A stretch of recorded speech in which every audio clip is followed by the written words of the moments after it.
Drama serial खुदा गवाह की अगली किस्में हम देखेंगे कि अरसलान अब जायशा को अपनी बातों में उलझा रहा होता है। वो उल्टा उस पर चाल चल रहा होता है। वो उसे कहता है कि तुमने चाल चलकर मुझे इस कमरे से निकलवा दिया।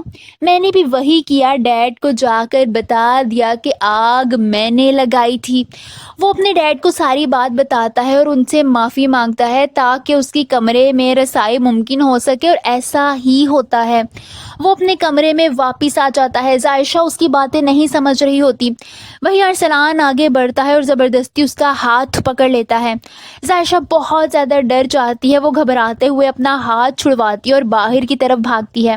वो कमरे से बाहर तेज़ तेज़ जा रही होती है जब सुफियान से टकरा जाती है। सुफियान उसको डरा हुआ और घबराया हुआ देखकर परेशान हो जाता है। वो उससे बहुत पूछता है कि क्या हुआ, मगर वो आगे से कुछ नहीं बताती। फिर वो तंग आते हुए उसे कहता है कि जब तक तुम मुझे बताओगी नहीं कि क्या हुआ है, मैं यहाँ से नहीं जाऊँगा। उसकी बात सुनकर जायशा उस पर काफ़ी गुस्सा करती है और गुस्से से कहती है कि ये मेरा और मेरे शोहर का मामला है, आप इससे दूर ही रहें। सुफियान और जायशा बैठे होते हैं जब शहरी बेगम वहाँ आ जाती हैं।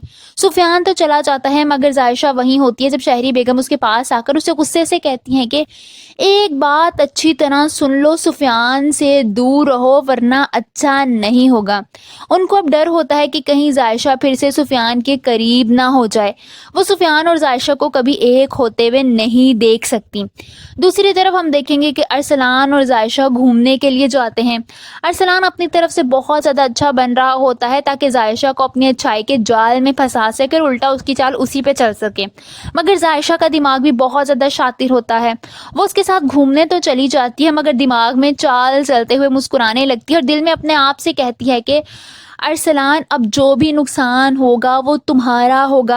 आप सबको क्या लगता है, जायशा अपनी अगली चाल कौन सी चलेगी और क्या वाकई वो अपनी चाल में कामयाब हो सकेगी? कमेंट्स में अपनी राय का इजहार ज़रूर कीजिए।